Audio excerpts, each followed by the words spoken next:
Hi, everyone. I'm Sam Wilson Jr., and this is the Black Soul Music Experience Podcast, the music podcast on where I interview singers and musicians from genres of black music: gospel, jazz, blues, old school classic soul, old school hip hop, today's hip hop and R&B, Caribbean, Latin, Afrobeat, Afro-Latina, blue-eyed soul, disco, go-go, line dances, and the Lost 45s. So come with me as I take you on to a trip to the destination genre of black music right now on the Black Soul Music Experience Podcast.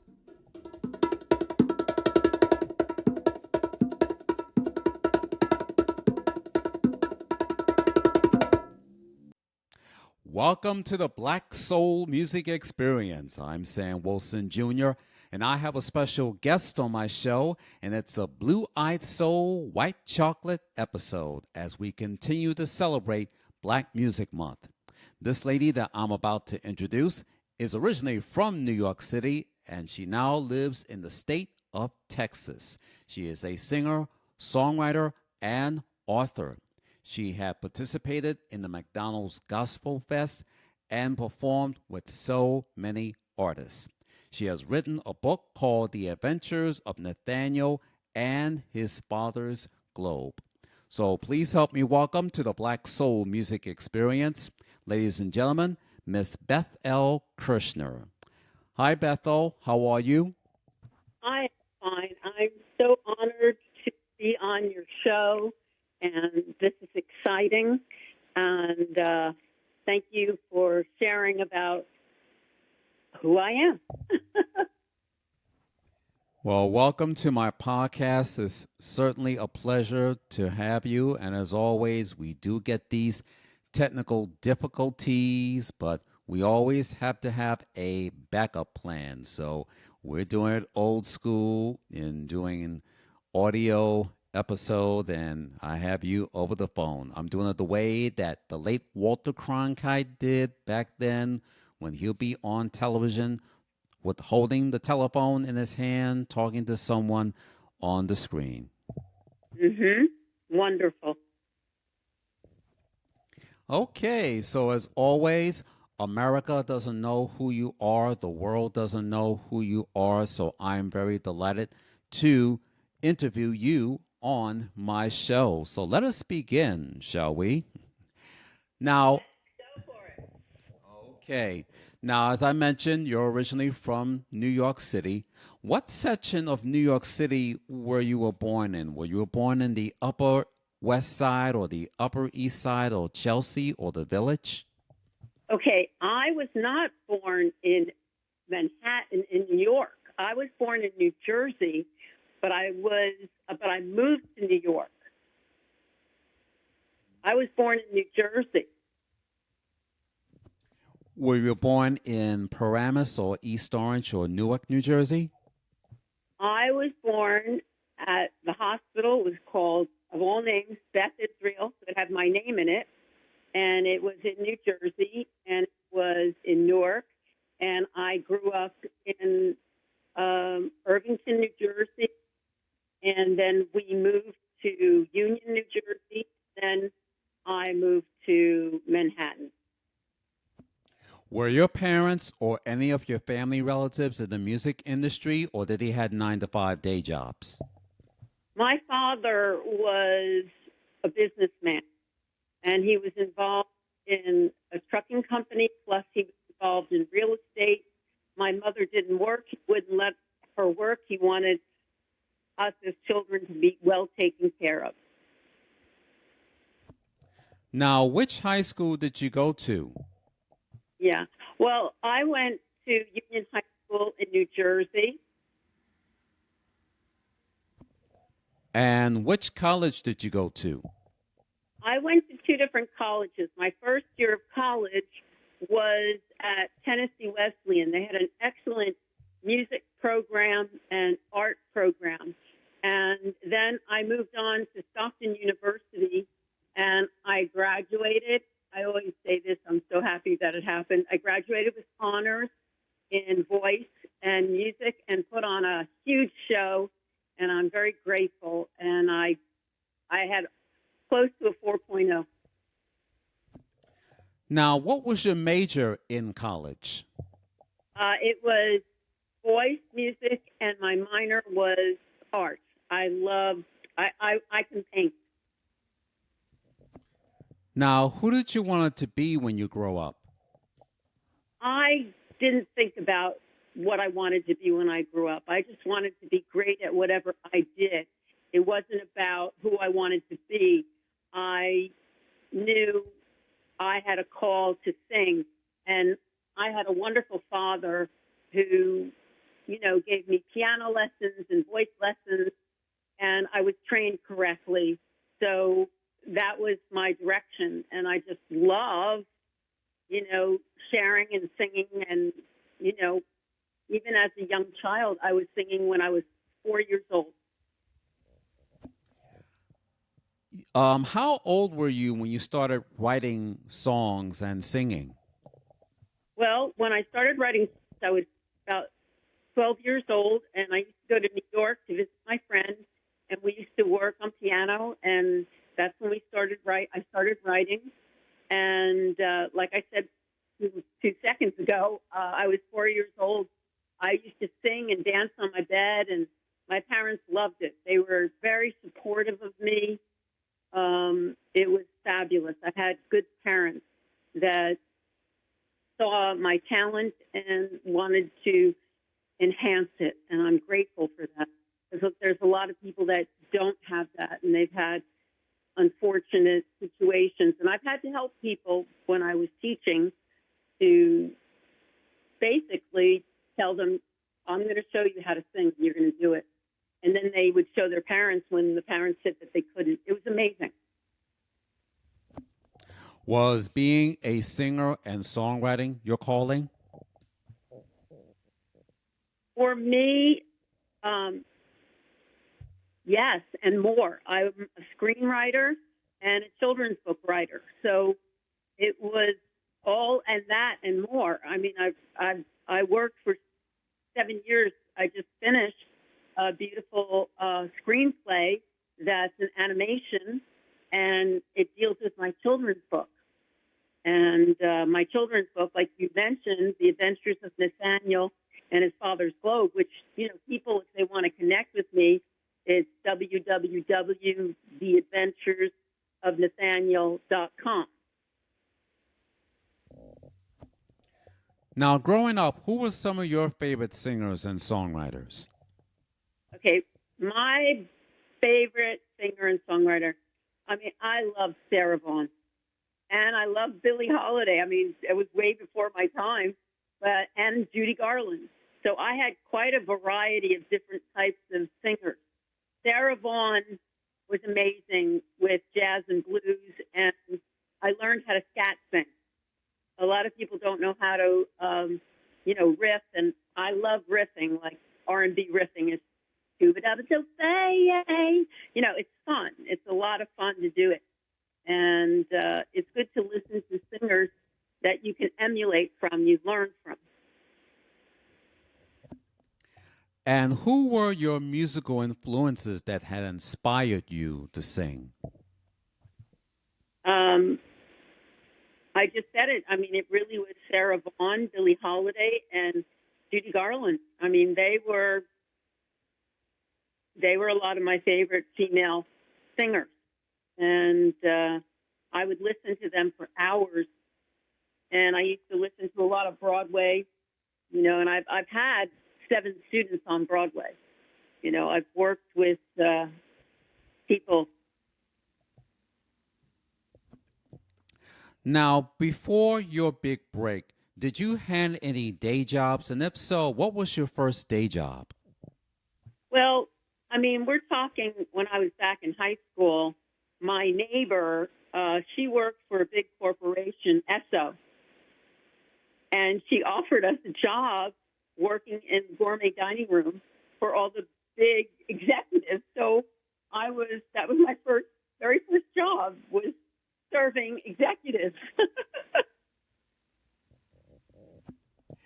Now, as a singer, you performed at many clubs here in the NYC. You performed at CBGB's, Bitter End, Cat Club, Arenas, and of course, MSG and Amusement Park Great Adventure, which I know is in Jackson, New Jersey. Now, how was the audience when you were performing? Was it diversity or a young crowd?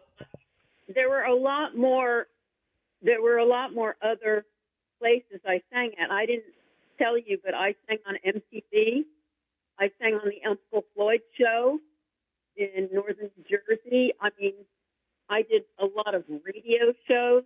I did WBAI, WRTI. I did in British Columbia. I was on radio, and I had the privilege through People Magazine. They found me, and I sang the Star Spangled Banner for the New Jersey Nets and Atlanta Hawks, and that was with about 120 million people saw me.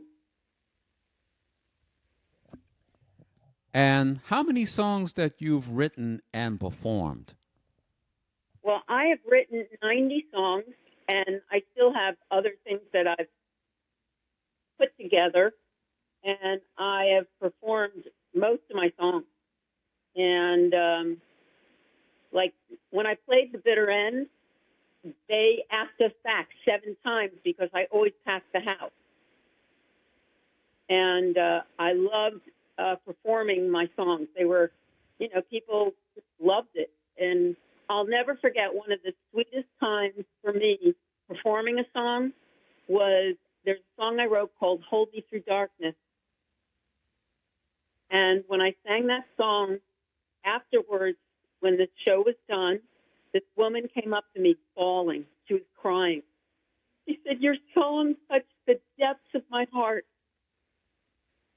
And, that's what it's about. It's, to me, if you're not visualizing what you're saying and sharing it to your audience, then you're just singing a song. No, you've got to sing it from your heart. And I'm all about the heart. It's out of the abundance of the heart, the mouth speaks. So we've got to speak and sing things that will touch the hearts of people and make them happy. Like when I was singing at the club, people would say, "Man, you made my night, Beth. Thank you." And that's what it was about. It was there. It wasn't about, it was about me, yes, but it was about touching the hearts and making people happy. Now, you mentioned some of the radio stations, including WBAI. Were any of the public radio stations playing your music? Yes. Once they heard it, they kept it and they started playing it on radio, which was neat. Actually, it played in British Columbia. When I tell you this, you can flip. It played in, of all places, the Netherlands. I sang there. It played in Michigan, Alabama, Florida. I was all over. Those things were good. And then I got to sing at a really cool place in New York. I don't even know if it's still there, but it was really wonderful that I got to sing, at a special event at HMV Record Stores. Now, I was trying to look for your songs and videos on iTunes, but unfortunately, it wasn't available. But I did see a clip from you on YouTube promoting your children's book. But I did get a chance to download the 50-second video clips that you sent me via email, including the one you was playing the harmonica, playing the blues. Please share with our audience what the name of the songs. Okay, I want to do this right now to touch the audience. Is it okay for me to play a song? Yes. I'm going to take out my harmonica, and I'm going to play. It's called "Get on the Train." Are you ready? We're ready. Okay.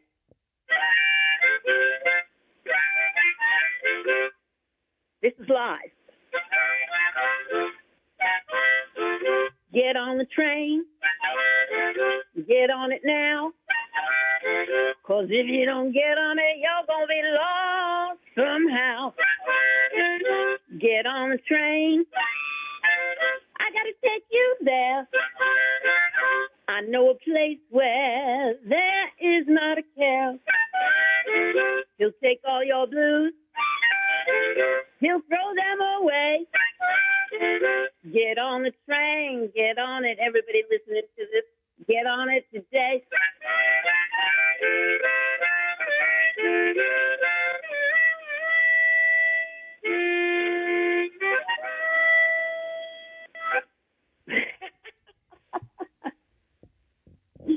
That was fun.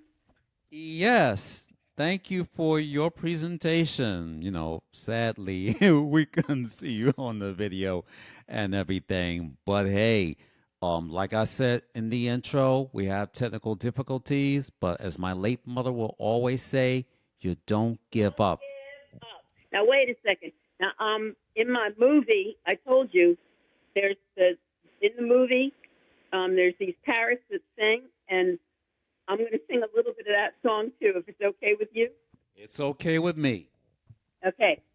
Some things in life seem so impossible, things so hard to achieve. Just put your faith in the Word of God. Only then you will succeed. There may be a mountain in your life that's trying to pull you down. Just speak to it with the Word of God. Soon it will tumble down. Don't give up. Oh, don't give up. Don't give up. Don't give up. Press on. Press on. You got a reason for living. You got a reason for what God has you to do. Don't give up. So, slam down those thoughts that are negative. Don't say them out of your mouth. Every word you speak is your reality. Choose your words wisely. So don't give up. Don't give up. Don't give up. Don't give up. Press on. Don't give up. Don't give up. Don't give up. Don't give up. Press on. Press on. Yay, yay, yay. I like that. I like that. We do that in honor of your mama. Oh, thank you so much. Yes, indeed. Now, let's talk about your participation in the McDonald's Gospel Fest, in which you won an Emmy Award for that presentation. What was it like being on stage with the late Sissy Houston? Let me just say one thing. When I first auditioned for it, and I sang a song called Psalm 139. If you look up in the Psalms in the Bible, Psalm 139 is what I sang.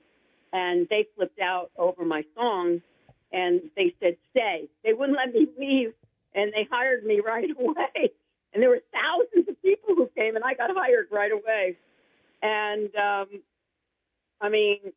working with Sissy Houston, it was wonderful. It was expressive and dynamic. She was on fire all the time. The only way I could describe her is like a woman on fire. She had so much energy and life in her, and we became friends. It was very sad when she passed, because I really adored her, and I used to go behind stage and hang with her. She'd say, Beth, come back, come back. And I'd hang with her, and it was wonderful. So I'm grateful that I got to know her. And, of course, she shared, because I love Whitney Houston. Whitney Houston's voice is phenomenal. And her mama is phenomenal, too, her voice. So I'm very grateful that I was able to participate in the McDonald's Gospel Fest. And to win an Emmy, wow, that was phenomenal. Grateful, very grateful. Now, what's it like being a member of the Recording Academy, which you joined back in the year 2004? Okay, you can't just join. They do they do a whole check on you, make sure that you're on a record company, a record label. They will not allow you to vote unless you are on. And I was on RCA Records. I got signed through Dennis Ferranti, and I got a developmental deal for my band. And they did a lot of research on me. They wanted to see what clubs I played. They wanted to see the albums I did. And that was the beginning of it. And then I was accepted. I thought, what an honor and privilege to vote for major artists. Could you imagine? I'm voting for major artists. Like I voted for Beyonce if I wanted to, or John Legend, or, Andrea Bocelli. I mean, I could go on and on and on, but I was allowed to vote. Isn't that something? Yes, it sure is. Wow. What an honor. What a privilege. Now, let's talk about your voiceover work in the 2014 movie entitled God's Not Dead. Was that a documentary movie or was it an inspirational movie that had an all-star cast? It had an all-star class, and it was a full-blown movie. And I played the voiceover part of the deceased mother. So when, I can't think of his name right now, but the one who was the lead in it, he read her letter, and it was me speaking. And they went through so many people, and when they found me, they said, he's hired. So I got hired right away. Is that awesome? So I'm grateful for that. Now, let's talk about your children's book called The Adventures of Nathaniel and His Father's Globe. What's the storybook is about? Okay, the storybook about and if anybody wants to connect, I'll give you my business number. Can I give that right now? We can do that at the closing, so we can want to let our audience know where can we find the book or whether it's by calling or online. Okay. The book, The Adventures of Nathaniel and His Father's Globe, what the story is about, it's about a little boy named Nathaniel who goes through a slit in a globe, and he goes around the world, and he learns how to say, how are you, in many languages. Now, I would like to just read the beginning of the book. I'm not going to read the whole book, but I just want you to hear the beginning because it's really adorable, okay? Do you want to hear it? Sure. Listen to this. It's so cute. I crept into my father's office and jumped up on his big chair. On his desk, I saw a globe, and it had a slight tear. I thought perhaps I would slide inside and see whom I could see. So I closed my eyes, and down I slid and landed in Italy. There was a door in front of me. When I opened up my eyes, a boy named Stefano said to me, "Come stai?" And I have it written phonetically. Isn't that beautiful? Yes, it is. Wonderful. Later on, where he goes all over the world, he actually goes to Africa, to Zulu, and he learns how to say "how are you" in Zulu. He goes to France, and he learns how to say "comment allez-vous." He learns how to say "konnichiwa" in Japanese, and it's wonderful. The parents love it as much as the children because they're learning languages. Wow, wonderful. Now, It's exciting. I've had people call me and say, "Beth, I want 10 books." I go, "What?" Yeah, they go, "I want 10 books." I go, "It's $30 a book, and there's a song inside." They go, "I don't care. It's 30 is nothing." And I've had people buy a lot of books from me. Now, while you're not on tour, you founded a teachers program. It was called the Studio for Urban Music, which you have brought in musical programs in New York. How long have you been teaching, and how many students that came to that school? Okay, I've been teaching, oh my gosh, for over 17 years, and I've taught, you're going to flip when I say this, I've taught over 4,000 clients, and I've had 7 students that made it on Broadway. My teacher, who was at Juilliard, okay, I studied opera, but yet I sing R&B, gospel, rock, heavy metal. I sing all different genres of music. But it was my teacher's protege who said, you have to teach. I didn't want to teach. I just wanted to perform. But when I started teaching, I helped so many people. I helped people get on Broadway. I helped people put their albums together. I produced an album for someone from, of all places, Australia. Isn't that amazing? And it's an honor to have done that. And I'm grateful, and I'm still teaching now. And I had a student who texted me and he said, Beth, if it wasn't for you, I wouldn't be able to even sing. You know what that did to me? I started crying. So I've helped so many people learn how to sing. The problem is people have learned incorrectly how to sing. And I've learned from one of the best people in the world. I mean, she was top at Juilliard. She was a Russian lady. She used to hit my hand if I sang and did something wrong. She was the old school type teacher.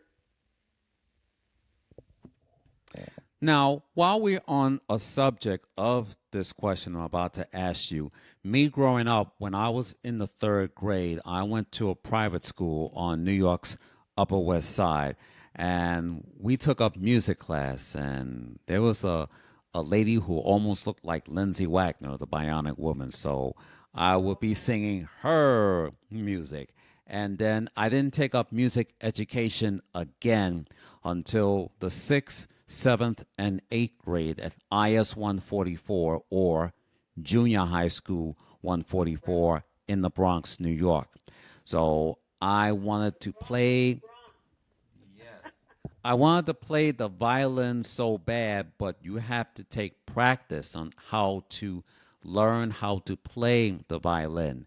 And I didn't take up music education again until I went to Harry S. Truman High School in the Co-op City section of the Bronx, where I did take up music education in the 9th grade.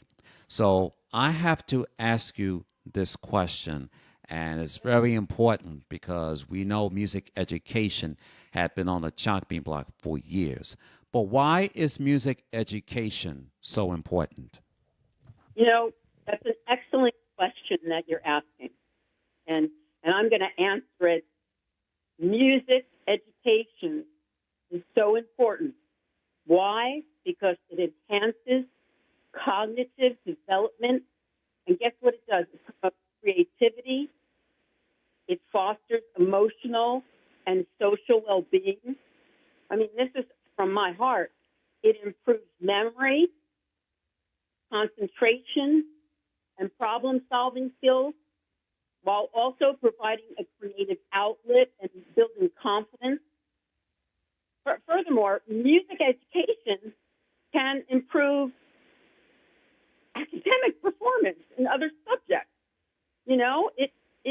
It can be a source of joy and stress relief. And I always say this to people, you're too blessed to be stressed. You don't want to be stressed.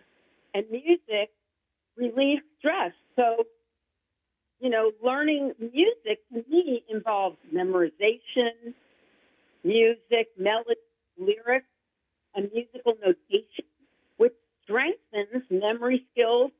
And guess what it does, which is the best thing? Music education fosters creativity. Amen. I'm glad you brought that thing up. As I always say, music education equals brain power. But at the same time, There it is. I said cognitive development. You know, you asked a great. This is like I would say this is my favorite question because anybody who's listening right now, don't be afraid to learn how to sing. But you got to get to the right teacher. Like me, I'm the right teacher, and I teach remotely. You're going to laugh. I've taught people in Costa Rica, in Virginia, in California, people all over. They contact me online, and they take a bunch of lessons, and I love it. And I've helped so many people advance vocally, even online. And then people, if they're in Texas, they come to my home, my studio. Yes, very interesting. Now, here's a question that I always ask my guests: living or dead, which artist do you wish you wanted to meet or to perform with? Okay, you're going to flip because this is so not. It's like, oh yes, I sing R&B, I sing gospel, I sing heavy metal, rock and roll. But one of my biggest dreams is to sing with Andrea Bocelli. I had the privilege of seeing him. Now, unfortunately, my sister passed away recently, and it was her who surprised me with a ticket at Madison Square Garden, and I got to see Andrea Bocelli. Of course, he can't see me because he's blind, but I would love to sing the prayer duet with him because I sing that song, and that's one of the opera songs that I sing, but it's more pop opera sounding. And I've always wanted to sing with him. And you're going to laugh when I say this. I loved Michael Jackson. And I would have loved to have sung with Michael Jackson. I mean, these are like so opposite ends of the island. But these are people that I really love. And I still love Andrea Bocelli. He's phenomenal. Even his son is great, but his father takes the cake. Well, first of all, my condolences goes out to you in the loss of your sister. Now, here on the Black Soul Music Experience, I always ask my guests who are the top 10 R&B black artists of all time. So, since I have you, Bethel, I'm going to be asking you who are your top 10 R&B black artists of all time. Now, here's how it works. Okay, let me finish. Barry White is amazing. Okay. Lionel Richie is still amazing. I mean, come on, we could go on and on and on. I mean, there's so many. I mean, like I said, Michael Jackson. I mean, there's so many phenomenal. John Legend. When I went, being a voting member in the Grammys, guess who went to the Grammys? Who? Me. So I went to the Grammys in LA and I got to see John Legend. I got to see, oh my God, I got to see Beyonce. I got to see, I even got to see Madonna live. I never saw her live, and I was like, she did a great job, I mean, I could go on and on and on. There were so many phenomenal, artists that I've seen, and I think the coolest thing, and I'm going to say this because not everybody gets to see this particular person, okay? When I was at the Grammys, this guy gets up and he goes, and he talks like this with his English accent. And he says, "Good evening, ladies and gentlemen. I want everyone to know that I passed the audition." And everybody looked up, and it's Paul McCartney.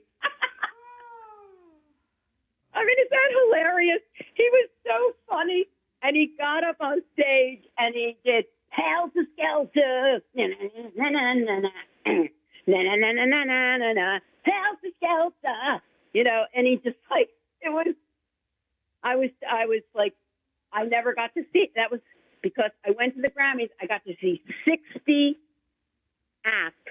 65. Could you imagine? 60. I saw Jay-Z. I mean, it goes on and on and on, the list, you know? So I'm, like I said, you know, Sam, and I like calling you Samuel because I love the name Samuel. But Sam, you know, what a privilege and honor to be able to do these things, you know? Yes, yes. I mean, to go to the Grammys. I mean, and the dress code, I had to wear a long gown. I was wearing a black long gown with a slit up the side. Oh, I'll tell you, I felt good. It was fun because you had to get and after party, there was so much food. I mean, food and drink, and I mean, they couldn't give you enough. I mean, it was just overdone, you know, at the Grammys, you know. So I'm grateful that I got that privilege to do that, you know. And the producers that I worked with on RCA Records, Dennis Ferranti, who he passed away, and I loved him. He won a Grammy for being one of the greatest engineers. And guess who he worked with? One of my faves, Aretha Franklin. Whoa. He worked with Aretha Franklin. He worked with the Allman Brothers. I mean, he was a lot older than me, but man, I mean, come on, Aretha Franklin. Phew. Come on now. You know what I'm talking about. Yes, You know. yes. You know, people say to me, Beth, are you white or black? I said, I'm neither white nor black. I have a heart, and it's not about, I cannot stand when people categorize and, you know, get prejudiced. I said, it's the heart that I look at on a person. I don't care what color they are. And nobody's really black. Black is like the color of a black lacquer piano, you know? It's kind of beige. You know what I mean? Yes. So, you know, but, you know, it's, I'm very grateful for all the things that I have done, and especially my movie. I'd like to share. Can I share the log line in my movie? Yes, you can. Okay. This is called, now, my movie, it's Nathaniel. Now, in my children's book, Nathaniel is 6 years old, but in my movie, he's 13, okay?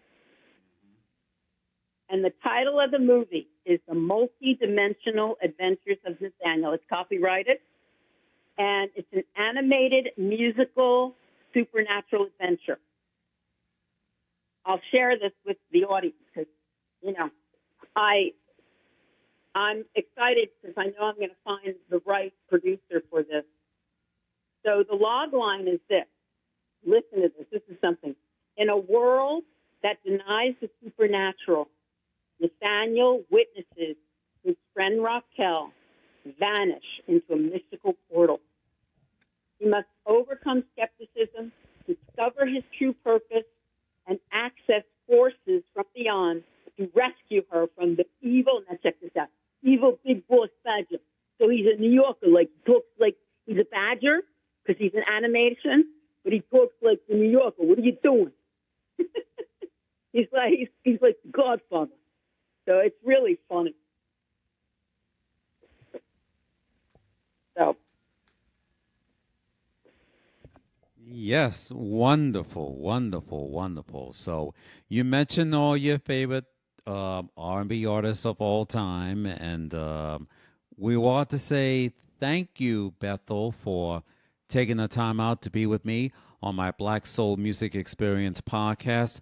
It's been a pleasure talking with you, and thank you so much for all of your accolades. When I first saw your info post on Alignable, and you said you wanted to be a guest on my show, and I have responded quickly, and I've sent. he did respond very quickly, and I do want to share how people can get my Nathaniel book too. Yes, we're going to get to that. So, where can we follow you for any upcoming events? Where can we follow you on social media? And yes, give us a quick plug on that book. Okay. If you write this down, it's www.theadventuresofnathaniel.com.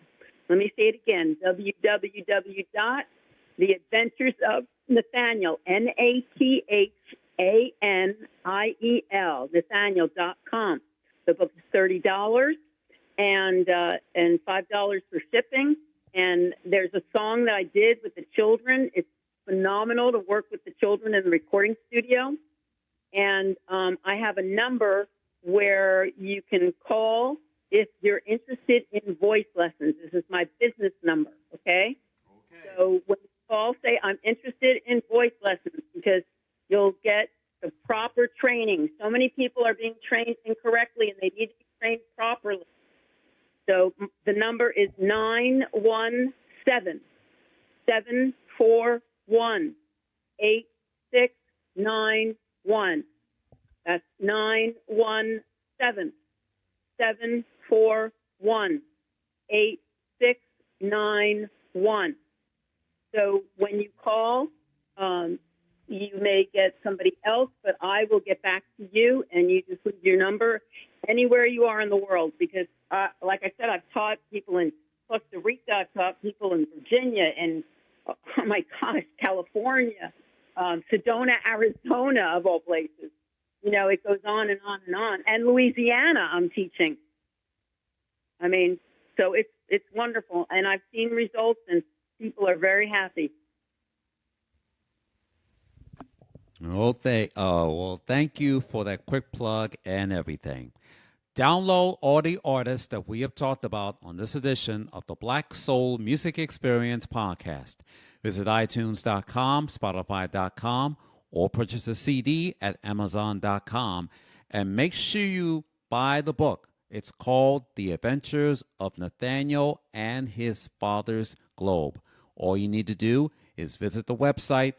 The website is www.theadventuresofnathaniel.com.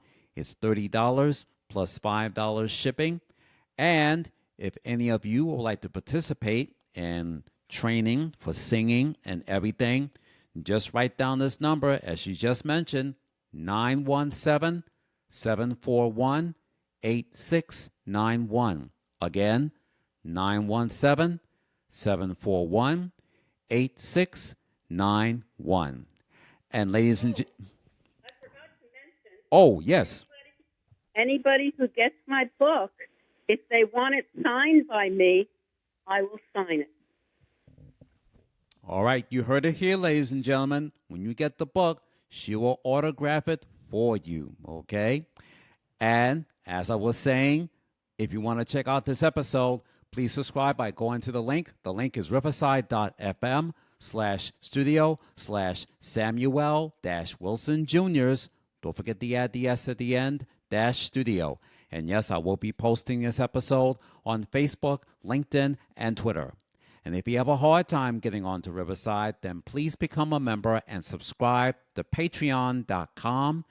All you need to do is go to the Patreon homepage where you see all of the podcast shows. And make sure you go on the top and type in the name of my podcast, the Black Soul Music Experience Podcast. And make sure you check out all of my audio and video podcast episodes, as well as the video podcast clips that you may have missed. And yes, I will be posting this episode on Patreon as well. Make sure you go to patreon.com/the Black Soul Music Experience Podcast. And make sure you check out all my video podcast episodes. Go to youtube.com/the Black Soul Music Experience Podcast.